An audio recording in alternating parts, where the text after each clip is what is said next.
Football জগতে একটি প্রচলিত কথা আছে, ফরোয়ার্ডেরা জিতায় ম্যাচ আর গোলকিপাররা জিতায় টুর্নামেন্ট। হ্যাঁ, আজ আমরা কথা বলবো বিশ্বমঞ্চ কাঁপানো এমন 10 জন গোলকিপারকে নিয়ে, যারা নিজেদের গ্লাভস জোড়া দিয়ে ফুটবল ইতিহাস নতুন করে লিখেছেন। চলুন দেখে নেওয়া যাক এই বিশ্বসেরা 10 অতন্দ্র প্রহরীকে। Number 1, Emiliano Martinez, Argentina. লিস্টের শুরুতেই আছেন আধুনিক ফুটবলের সবচেয়ে বড় psychological master Emi Martinez. English club Aston ভিলার এই গোলকিপার মূলত একজন লাইন কমান্ডার এবং পেনাল্টি স্পেশালিস্ট। প্রতিপক্ষের স্ট্রাইকারকে মানসিকভাবে ভেঙে দেওয়ার অদ্ভুত এক ক্ষমতা আছে তার। 2022 কাতার বিশ্বকাপে আর্জেন্টিনার ট্রফি জয়ের পেছনে প্রধান নায়ক ছিলেন তিনি। কোয়ার্টার ফাইনালে ডাচদের বিপক্ষে আর ফাইনালে ফ্রান্সের বিপক্ষে কোলোমোয়ানির সেই অবিশ্বাস্য সেভ এবং পেনাল্টি শুটআউটের বীরত্ব তাকে গোল্ডেন গ্লাভস এনে দেয়। এমনকি আর্জেন্টিনার 2টি কোপা আমেরিকা জেতার পেছনেও তার গ্লাভসের অবদান রয়েছে। Number 2, Thibaut Karatoya, Belgium. Spanish giant Real মাদ্রিদের ভরসা থিবো কোর্তোয়া ফুটবল ইতিহাসের অন্যতম সেরা শট স্টপার।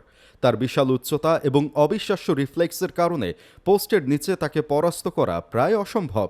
2018 বিশ্বকাপে বেলজিয়ামকে সেমিফাইনালে তোলার পেছনে কোর্তোয়া ছিলেন অনবদ্য। ব্রাজিলের বিপক্ষে তার সেই ঐতিহাসিক পারফরম্যান্স আজও ভক্তদের মনে দাগ কেটে আছে, যা তাকে সেবার বিশ্বকাপের সেরা গোলকিপারের পুরস্কার এনে দিয়েছিল। Number 3, David Raya, Spain. আর্সেনালের হয়ে ইংলিশ প্রিমিয়ার লিগে আলো ছড়ানো ডেভিড রায়া একজন আধুনিক সুইপার কিপার। নিখুঁত পাসিং এবং বক্সের বাইরে এসে বল ক্লিয়ার করার দক্ষতায় তিনি দারুণ। স্পেনের জাতীয় দলে উনাই সিমনের সাথে তার তীব্র প্রতিদ্বন্দ্বিতা থাকলেও সাম্প্রতিক সময়ে রায় নিচের জাত চিনিয়েছেন। বড় মঞ্চে ঠান্ডা মাথায় বল ডিস্ট্রিবিউশন করার ক্ষমতাই তাকে অন্যদের চেয়ে আলাদা করেছে। Number 4, Mike Maignan, France. Italian club AC মিলানের এই গোলকিপারকে বলা হয় দ্য ইগল। মাইগনানের শক্তি হল তার দুর্দান্ত পজিশনিং এবং পেনাল্টি সেভ করার ক্ষমতা। হুগো লরিসের অবসরের পর ফ্রান্স দলের 1 নম্বর গোলকিপার হিসেবে তিনি নিজেকে প্রতিষ্ঠিত করেছেন। যদিও চোটের কারণে 2022 বিশ্বকাপ মিস করেছিলেন, কিন্তু বর্তমানে ফরাসি রক্ষণভাগের শেষ ভরসা তিনি। Number 5, Diogo Costa, Portugal. Portuguese club FC Real পোর্তোর এই তরুণ গোলকিপার পেনাল্টি শুটআউটে এক নতুন আতঙ্ক। কস্তা একজন ক্ষিপ্র গতির রিফ্লেক্স কিপার। 2022 বিশ্বকাপে পর্তুগালের হয়ে বিশ্বমঞ্চে তার অভিষেক হয়। উরুগুয়ের বিপক্ষে এবং নকআউট পর্বে তার কিছু গুরুত্বপূর্ণ সেভ পর্তুগালকে সাহায্য করেছিল। তরুণ বয়সেই বড় ম্যাচের চাপ সামলানোর দারুণ ক্ষমতা আছে তার। Number 6, Manuel Neuer, Germany. Football বিশ্বে সুইপার কিপার শব্দটাকে যিনি এক নতুন উচ্চতায় নিয়ে গেছেন, তিনি বায়ার্ন মিউনিখের ম্যানুয়েল নয়ার। ডিফেন্ডারদের মতো বক্সের অনেক বাইরে এসে খেলা এবং বিল্ড আপ ফুটবলে অংশ নেওয়া তার প্রধান বৈশিষ্ট্য। 2014 বিশ্বকাপে জার্মানির চ্যাম্পিয়ন হওয়ার পেছনে নয়ার ছিলেন পুরো দলের রক্ষাকর্তা। আলজেরিয়ার বিপক্ষে তার বক্সের বাইরের ট্যাকেলগুলো ফুটবল ইতিহাসের অংশ হয়ে আছে। সেবার তিনি গোল্ডেন গ্লাভসও জিতেছিলেন। Number 7, Alisson Becker, Brazil. লিভারপুলের হয়ে বিশ্বজয় করা অ্যালিসন বেকারকে বলা হয় ফুটবলের সবচেয়ে কম্পোস্ট বা শান্ত মাথার গোলকিপার। তার 1-1 সেভ করার ক্ষমতা পৃথিবীর অন্যতম সেরা। 2018 এবং 2022 বিশ্বকাপে ব্রাজিলের 1 নম্বর গোলকিপার ছিলেন তিনি। যদিও দুইবারই কোয়ার্টার ফাইনাল থেকে বিদায় নিতে হয়েছে, কিন্তু গ্রুপ পর্ব এবং নকআউট ম্যাচে তার পজিশনিং এবং গুরুত্বপূর্ণ সেভগুলো ব্রাজিলের রক্ষণকে দিয়েছিল স্বস্তি।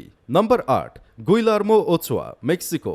মেক্সিকোর ক্লাব এভিএসে খেলা ওচোয়াকে বলা হয় বিশ্বকাপের জাদুকর। ক্লাব ফুটবলে যেমনই হোক, মেক্সিকোর জার্সি গায়ে প্রতি 4 বছর পর পর ওচোয়া যেন এক অতি মানবীয় রূপ ধারণ করেন। তিনি মূলত একজন খাঁটি রিফ্লেক্স কিপার। 2014 বিশ্বকাপে ব্রাজিলের বিপক্ষে নেইমারদের একের পর এক শট আটকে দেওয়া কিংবা 2018 ও 2022 বিশ্বকাপে তার অসাধারণ সেভগুলো মেক্সিকোকে বারবার লাইমলাইটে এনেছে। নাম্বার 9, ইয়াসিন বুনো, মরক্কো। সৌদি ক্লাব আল হিলালের এই গোলকিপার কাতার বিশ্বকাপের অন্যতম বড় আবিষ্কার। বুনো একজন ঠান্ডা মাথার হাই বল কালেক্টর এবং দুর্দান্ত শট স্টপার। 2022 বিশ্বকাপে মরক্কোর রূপকথার মতো সেমিফাইনালে ওঠার রূপকার ছিলেন তিনি। স্পেন এবং পর্তুগালের বিশ্বসেরা আক্রমণ ভাগকে পুরো ম্যাচে আটকে রেখে এবং স্পেনের বিপক্ষে পেনাল্টি শুটআউটে কোনো গোল না খেয়ে তিনি ইতিহাস গড়েছিলেন। Number 10, Dominik Livakovic, Croatia. তুর্কি ক্লাব ফেনারবাচের এই কিপার ২০২২ কাতার বিশ্বকাপের পেনাল্টি হিরো।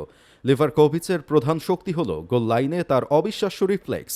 ২০২২ বিশ্বকাপে ক্রোয়েশিয়াকে সেমিফাইনালে তোলার পথে তিনি যেন চীনের প্রাচীর হয়ে দাঁড়িয়েছিলেন। জাপান এবং শক্তিশালী ব্রাজিলের বিপক্ষে পেনাল্টি শুটআউটে তার একের পর এক সেভ বিশ্ববাসীকে স্তব্ধ করে দিয়েছিল। এই ১০ জন গোলকিপার প্রমাণ করেছেন যে আক্রমণ ভাগ ম্যাচ জেতালেও রক্ষণ ভাগ আর গোলকিপাররাই টুর্নামেন্ট জেতায়। আপনার চোখে এদের মধ্যে কার বিশ্বকাপ পারফরমেন্স সবচেয়ে সেরা? কমেন্ট করে আমাদের জানান। ভিডিওটি ভালো লাগলে লাইক ও শেয়ার করতে ভুলবেন না।